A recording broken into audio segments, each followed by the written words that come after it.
We're in later June here at the main 6-acre Trumansburg, New York edible acres site, and we are just now starting to enter into a drought in this area. It's been a number of weeks since we've had any good significant deep rain, a couple small rains. We're probably 6 to 8 inches behind as far as how much rainfall we should have for this time of year. We're at full sun. We just went through summer solstice, and the days are long. They've been hot in the upper 80s, and I want to talk about how we're navigating that in our permaculture systems. Hey, friend. First thing I should say here is I should acknowledge that we're in central New York State, and for us, what we would call a drought, for a lot of you in the Southwest or in other areas that are more arid climates, this is probably looking very, very lush and alive. But our climate is supposed to be a cool, temperate climate. With global climate change, it feels like each year we can expect things to just be turbulent and wild. Some years, last year, it was cold and wet all through June. This year it is bone dry and very, very warm. 2016, we had a crushing historic drought in Trumansburg, New York. It shattered records since 1832, driest year on record since records began. Our nursery was able to navigate it. We had some losses, but not a ton. And so what I want to share with folks are some of the key reasons why our nursery and our operation can work decently well, even in extreme drought conditions. For those of you that know our channel, you know that we are committed to only using collected rainwater for our nursery work. So here's a woodshed with some cisterns on it. The main garage has 2 IBC totes, so that holds 600 gallons. But everything you see here is basically what is surviving based on the limited amount of water that we work with in order to keep things afloat. So it's not as though we're coming into a drought, but we're running a sprinkler system or we have drip irrigation. Most of these elements haven't been watered at all yet. The air prune boxes are a definite exception since they're decoupled from the earth. What we'll do is once a week right now, we're still doling it out because we want to be careful with how much water we use. But we'll fill a few 5-gallon buckets with water from these tanks, bring them over, and then fill watering cans and give each one of these a single, very deep soaking. So rather than a sprinkler or a spritz or mist, we're going for very deep water penetration so it can soak in. And you'll notice that the air prune boxes, we mulch the sides. So now the sun can't hit them as much and wind can't get underneath them. And so far, most of the plants you're seeing in here, these are all chestnuts. They're looking beautiful. About 1.5 feet tall for mid-June. They're not too stressed out at all. They're pretty tolerant for dry conditions so long as they get a little bit of support. So mulch is critical. The moment I started feeling that a drought could be coming through, I made some calls, looked on Craigslist Farm and Garden and found some old mulch hay. So I had a fellow deliver 10 round bales of old hay. I moved them around with my good friend Juan on a little miraculous electric riding mower. It was able to pull these on a trailer. And so we basically strategically dropped them off at around key garden sites, specifically with annuals, so around potatoes and garlic plantings, so that if we get a good heavy rain, we can mulch heavily. If we continue to not get rain, we can mulch heavily. And so we have it all staged here so we can address that as we go. I thought I'd take a walk through the woods on the way out to the west end of the property, which is our larger, probably acre block of full open context. And that's where the most sun stress is. It's also where the most potential for production is. But something that you can notice is as we're walking through the woods here, water stress is not being exhibited much.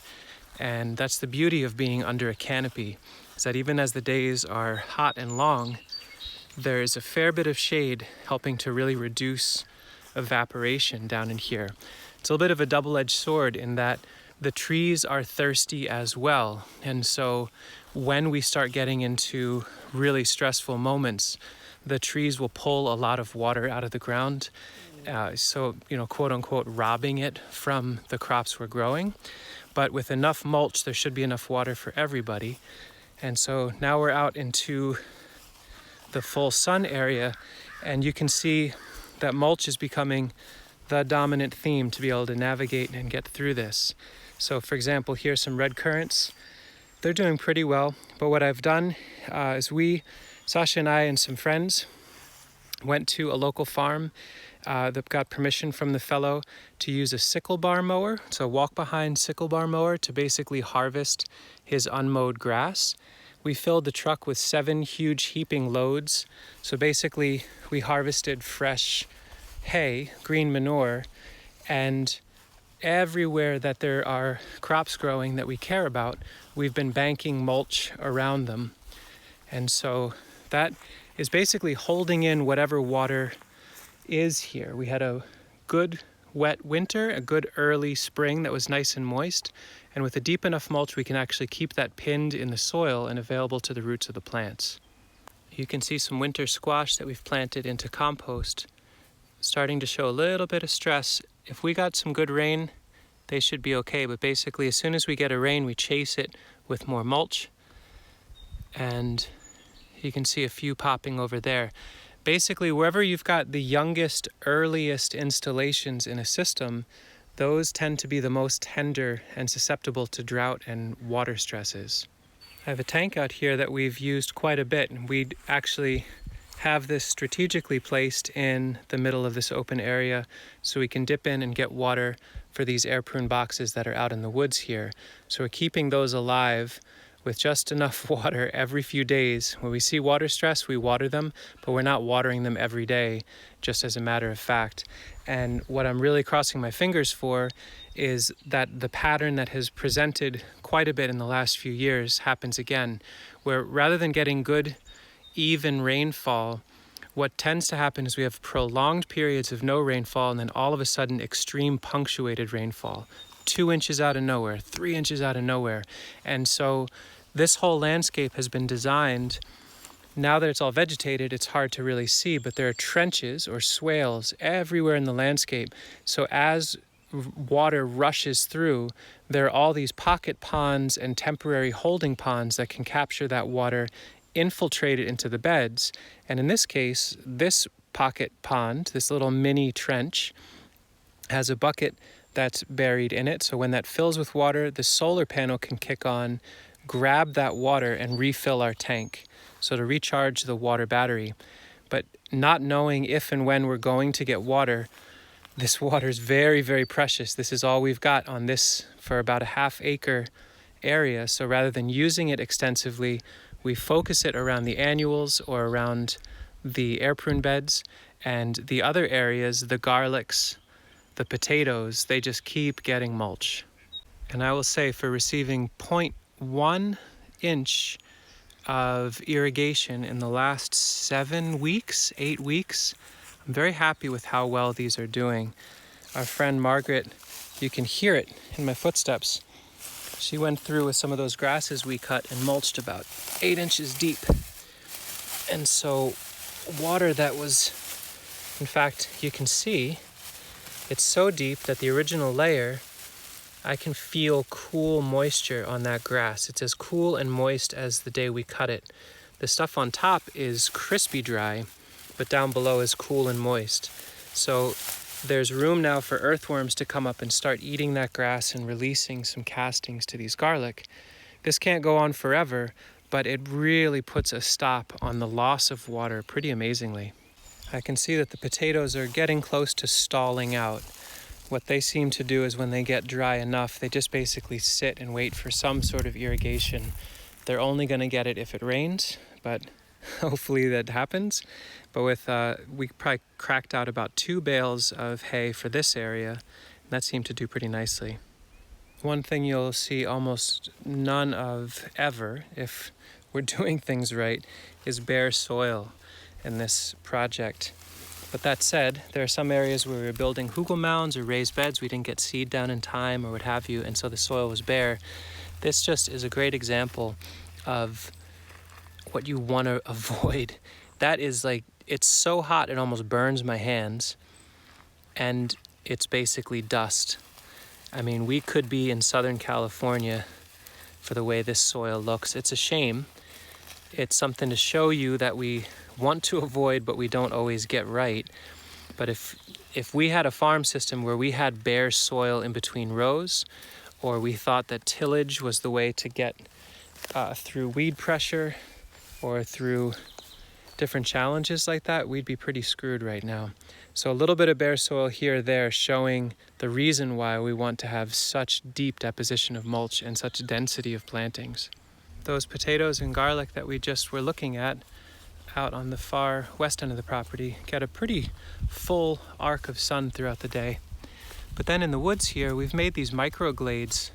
We've got a canopy of ash and cherries on the boundaries of this, but here's about, 1/20th of an acre opening where we've got black currants, we've got some autumn olives, we've got some red currants, white currants, some grapes growing in there, and we're doing some production of potatoes in here as well.